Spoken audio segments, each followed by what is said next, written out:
This is hemoglobin A1c. The recommendation is to get your hemoglobin A1c under 5%. Now, I'm aggressive with the hemoglobin A1c. Let me first describe what hemoglobin A1c is. It's a measure of your average blood sugar over the prior 3 months.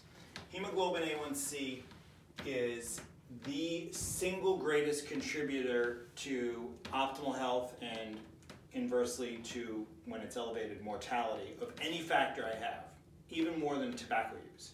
So this is a hugely important measure to get right. You want your hemoglobin A1c to be under 5%. I am aggressive with that goal. 5.7% is the start of prediabetes. 6.5% is the start of diabetes. So I would not wait till you get prediabetes, which is when most healthcare providers will let you know you have a problem.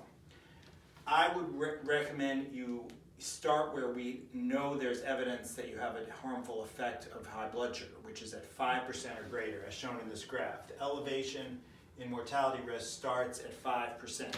So under 5% is where you want to be. The way you do this is you reduce, A1c is your average blood sugar. The reason it's elevated is because you're eating foods that raise blood sugar. So you want to limit the foods that raise blood sugar. I'm talking about juice, soda, sweetened beverages. I'm talking about refined grains. This is anything baked: bread, bagels, tortillas, cereal, pasta, noodles, protein bars, beer, baked goods, white rice, any starchy vegetables, including white potatoes and corn, including popcorn, added sweetener in foods or candy, and artificial sweetener. Now, artificial sweetener, there's an article recently in Nature magazine that showed that although artificial sweetener doesn't raise blood sugar, it changes the gut microbiome to predispose to insulin resistance and diabetes. The only sweetener that wasn't implicated in that study, because it wasn't studied, was monk fruit, erythritol. That's the only alcohol. I have erythritol, I admit it, with coffee.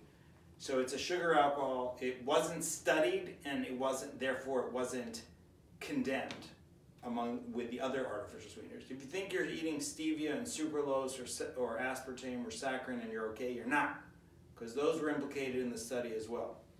But because they didn't study erythritol, they didn't find a problem, so I'm still eating it.